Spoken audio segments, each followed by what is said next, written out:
Martin Archer. My pre-prep question is tangentially related to YouTubers, shock and awe. Seems to me that Curtis LeMay-style overwhelming force could be the way to win the culture war. Andrew Breitbart understood that with every appearance he made, every YouTube video he was in, and every word that came out of his mouth. Trump understands that in his bones and slaughters the left with tweets, press conferences, rallies, and almost everything else he does. Another person I can think of who has at least tried it was Milo, but he has flamed out. Jordan Peterson's scaling takedowns all over YouTube had a palpable effect too. These people all moved the cultural needle, not to diminish the work done by Bill Scott and Steve, but we need real big guns and four-engine bombers, so to speak, to win this war. Yeah, sure, that's fair enough in terms of being a YouTube question. Let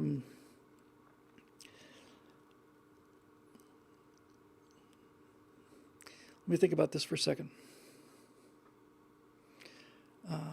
Shock and awe is a good term for this. And I'm not a shock and awe kind of guy. I'm just connecting myself and Stephen Scott to this thing. Crowder is. Ben is. But I'm not. And I don't have the constitution for it. It's not so much that I don't like to argue or so much that any of that. It's just there are some people that like a fight. And they like to be in fights live. And I just don't. I do well in them if I'm forced into them, but I don't like it. I just don't feel comfortable with it. And so a lot of the,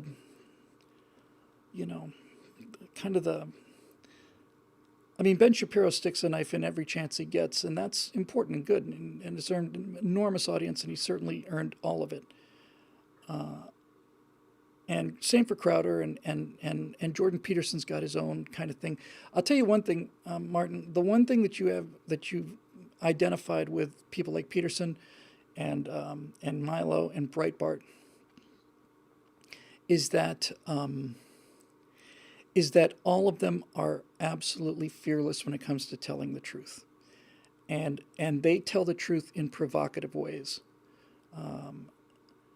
and since many of them do it live, it's more compelling than it's more shock value to hear somebody say that transsexuals are not really women, no matter what you say. It's more interesting to watch Ben Shapiro or somebody saying that to an audience than it is to have somebody just come out and say it the way I do.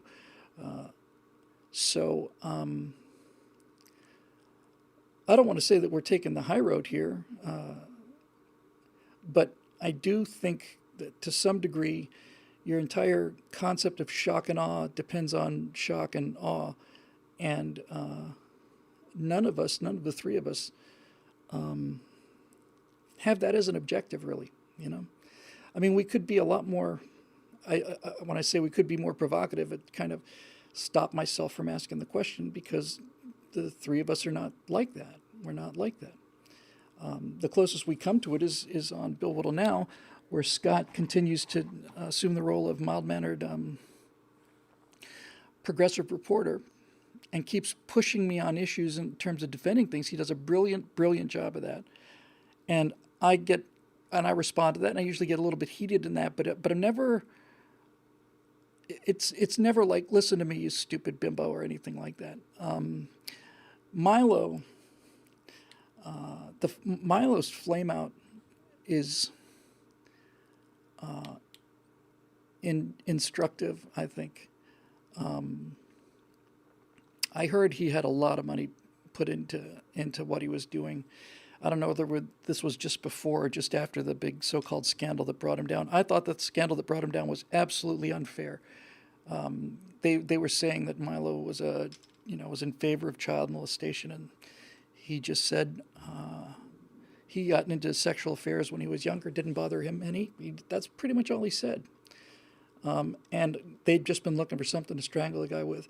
And I just like honesty and fairness, and there's a lot about Milo I didn't particularly care for, but I just don't think they were fair to him at all. But in any event,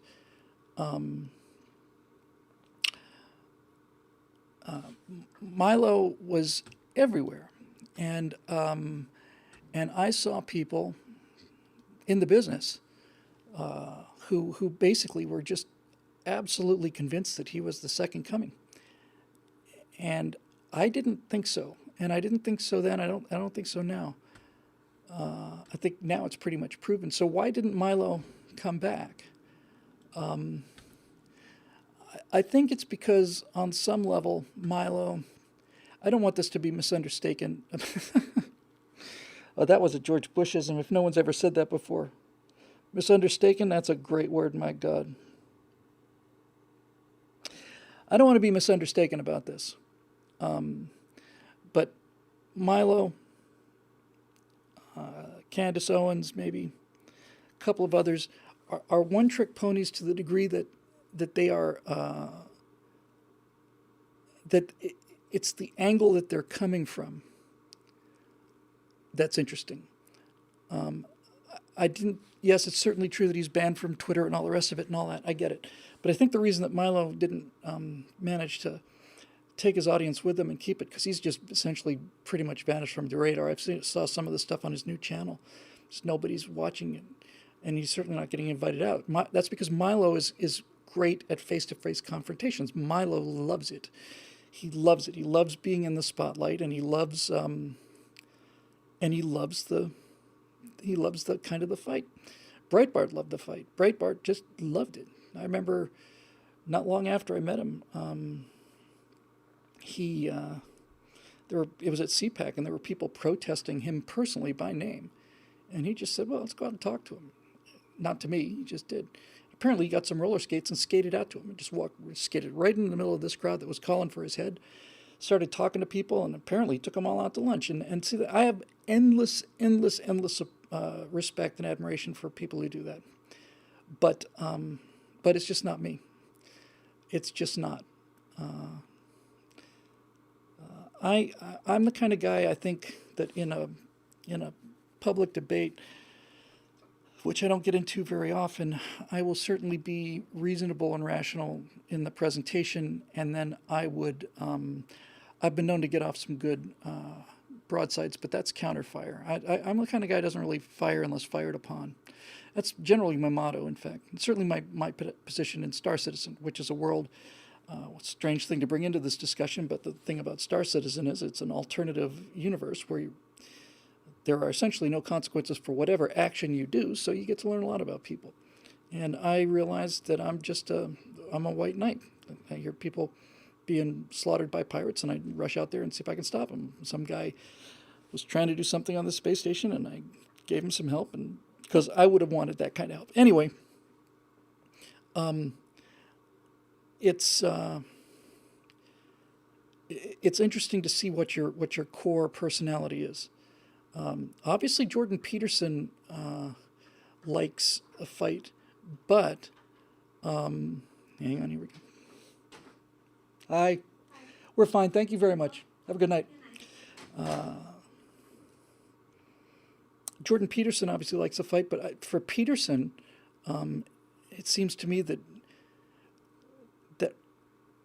all of Jordan Peterson is simply watching a guy not lose his cool. But the thing that all of them have in common, Martin, is that they're not afraid to simply speak the truth. And when you hear the truth spoken just plainly like that, it knocks the wind out of you. That's the kind of world we live in these days, is having somebody just come out and speak the truth and be prepared to stand up and back it up. This is a strange sort of thing to say, but I personally think that Bill Whittle now is the best political commentary I hear out there. I know how that sounds, but I haven't heard anybody do what we do, because it is definitely a two-person job. I've never heard anybody ask questions as a progressive and then get an answer and then push back and then get a counter answer and rebuttals and back and forth. There have been episodes of Bill Whittle now where I simply stopped after we did the taping and just, I have no idea where that came from. None. But the thing about that show that I really do admire, I have to say, about Bill Whittle now, is not something really that comes from me. I just feel like I'm channeling something.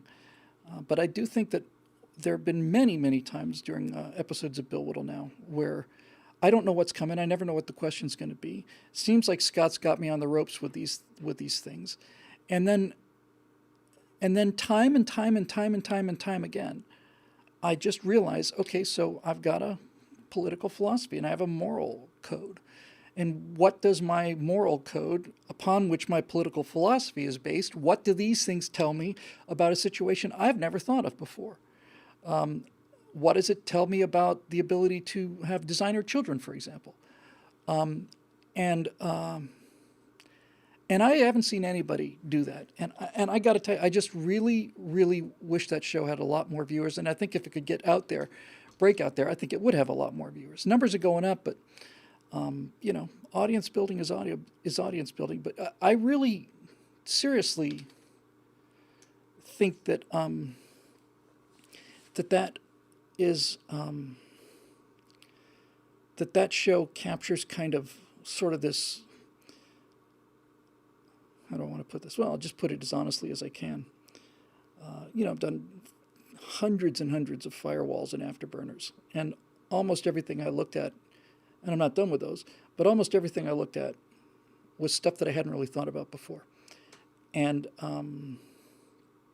so I dig into it and hopefully find something interesting about it. But what I'm finding out of Bill Whittle now is that after hundreds and hundreds of afterburners and firewalls, after thousands and thousands of right angles, and hundreds of speaking events, what comes out in Bill Whittle now is kind of the mature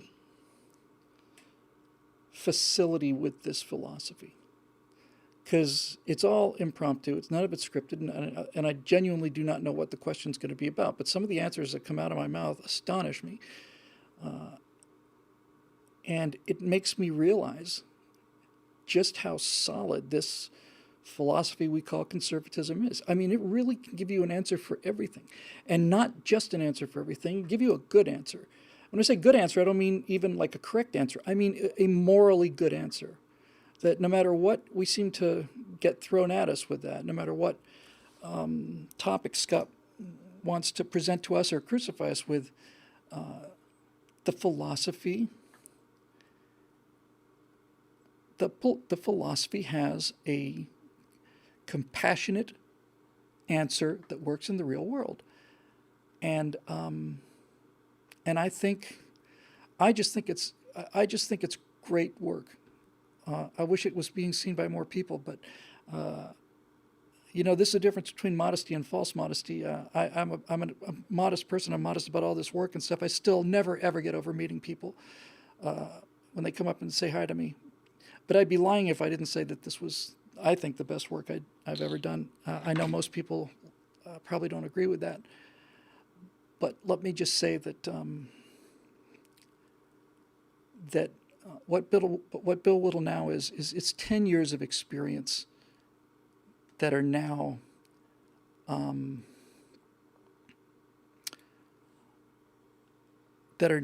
so well in place that it becomes almost elegant. And I've never seen commentary that's doing that. I've heard people talking about the events of the day all the time. That's all pundits do. But I've never seen anybody try to take today's news stories and filter them through the philosophy and see what comes out.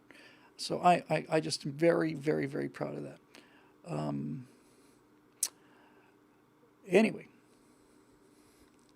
moving on a little bit here, trying to get to people who I haven't gotten to and questions that are specifically on there.